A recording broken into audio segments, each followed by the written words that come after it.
एक हाथ में कमंडल और दूसरे में प्रदेश की कमान।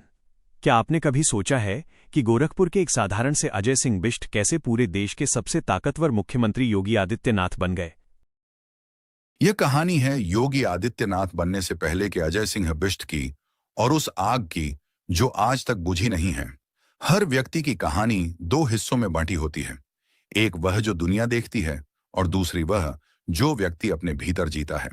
यह कहानी भी ऐसी ही है। यह केवल सत्ता तक पहुंचने की नहीं, बल्कि एक साधारण जीवन से असाधारण यात्रा की कहानी है। उत्तराखंड के पौड़ी गढ़वाल जिले का एक छोटा सा गांव पंचूर।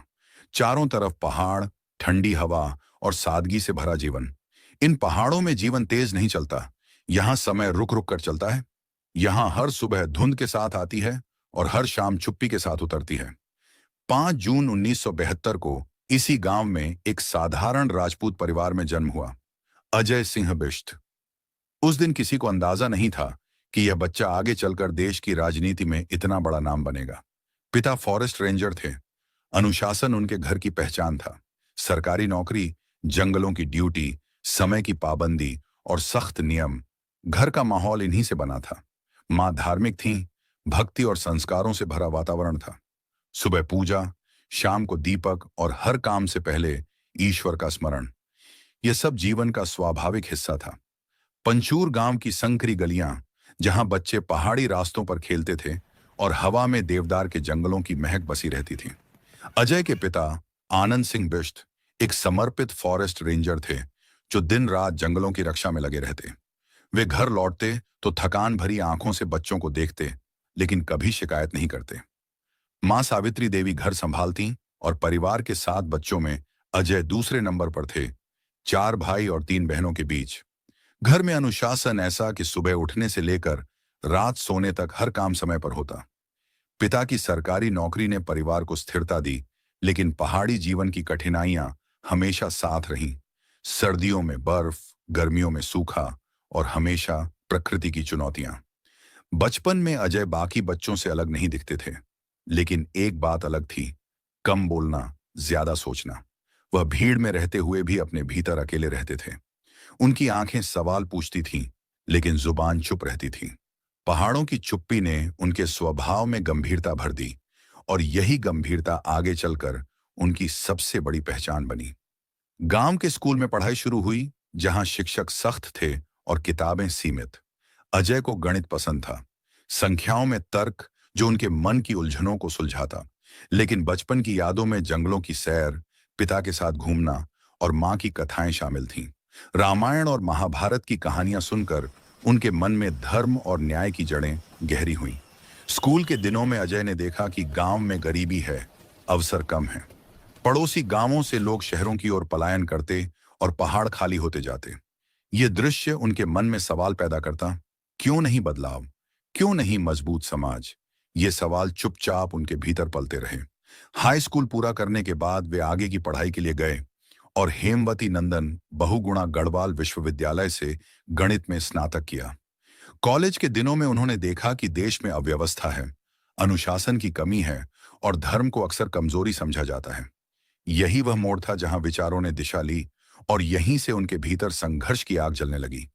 यह आग न तो गुस्से की थी, न नफरत की, बल्कि अपने तरीके से चीजें बदलने की थी। कॉलेज में दोस्तों के साथ बहसें होती, राजनीति पर, समाज पर। अजय कम बोलते, लेकिन जब बोलते तो गहराई से। 1990 के दशक में अयोध्या का राम मंदिर आंदोलन जोर पकड़ रहा था। समाचारों में बाबरी मस्जिद की चर्चा, हिंदू समाज की भावनाएं, यह सब अजय के मन को छू गया। वे सोचते, क्या धर्म की रक्षा के लिए कुछ करना चाहिए? घर में पिता सरकारी नौकरी में थे, राजनीति से दूर, लेकिन अजय का मन भटकने लगा। किताबें पढ़ते हुए दिमाग में देश की तस्वीर उभरती। अब अचानक अजय ने घर छोड़ने का निर्णय ले लिया। यह निर्णय अचानक दिखता है, लेकिन इसके पीछे सालों की उथल पुथल थी। न कोई भारी सामान, न कोई बड़ी योजना, बस एक मन जो सन्यास की ओर बढ़ रहा था। यह सन्यास भागने का नहीं, जिम्मेदारी उठाने का था। परिवार चौंक गया। मां की आंखें नम थीं। मां जानती थीं कि बेटा जा रहा है, लेकिन वापस वहीं नहीं लौटेगा। पिता समझ गए कि यह लड़का साधारण रास्ता नहीं चुनेगा। शायद पिता ने अपने बेटे में वह आग देख ली थी जो जंगल से भी तेज होती है। 21 साल की उम्र में अजय घर छोड़कर निकल पड़े अयोध्या राम मंदिर आंदोलन की ओर। यात्रा कठिन थी, पहाड़ों से मैदानों तक, अनजान रास्ते, लेकिन मन दृढ़। अजय गोरखपुर की ओर बढ़े, गोरखनाथ मठ की ओर। यह यात्रा सिर्फ स्थान बदलने की नहीं थी, यह पहचान बदलने की यात्रा थी। गोरखनाथ मठ में उनकी मुलाकात महंत अवैद्यनाथ से हुई। महंत अवैद्यनाथ, जो खुद राम मंदिर आंदोलन के प्रमुख नेता थे, ने अजय में क्षमता देखी। 1994 में दीक्षा ली और अजय सिंह बिष्ट बने योगी आदित्यनाथ। नाम बदल गया, वेश बदल गया, लेकिन उद्देश्य और स्पष्ट हो गया। सन्यास का जीवन आसान नहीं होता। साधना, अनुशासन, सेवा और त्याग। यहां आराम नहीं, यहां सुविधा नहीं, यहां सिर्फ दायित्व होता है। गोरखनाथ मठ, जहां नाथ संप्रदाय की परंपरा जीवित है, गुरु गोरखनाथ की शिक्षाएं। योगी आदित्यनाथ ने मठ की सेवा को ही जीवन बना लिया। गोरखपुर और आसपास के क्षेत्रों में वे गरीबों, बीमारों और पीड़ितों के बीच रहने लगे।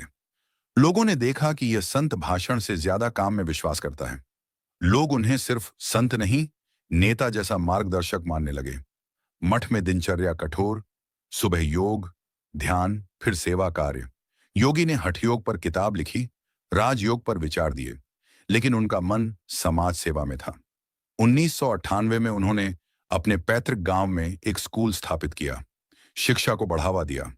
1990 का दशक उत्तर भारत में सामाजिक और धार्मिक आंदोलनों का समय था। यह पहचान, राजनीति और विचारधारा का दौर था। महंत अवैद्यनाथ ने योगी आदित्यनाथ को राजनीति में आगे बढ़ाया। 1998 में सिर्फ 26 साल की उम्र में वे गोरखपुर से लोकसभा सांसद बने, देश के सबसे युवा सांसद। लोग चौंके, एक योगी संसद में?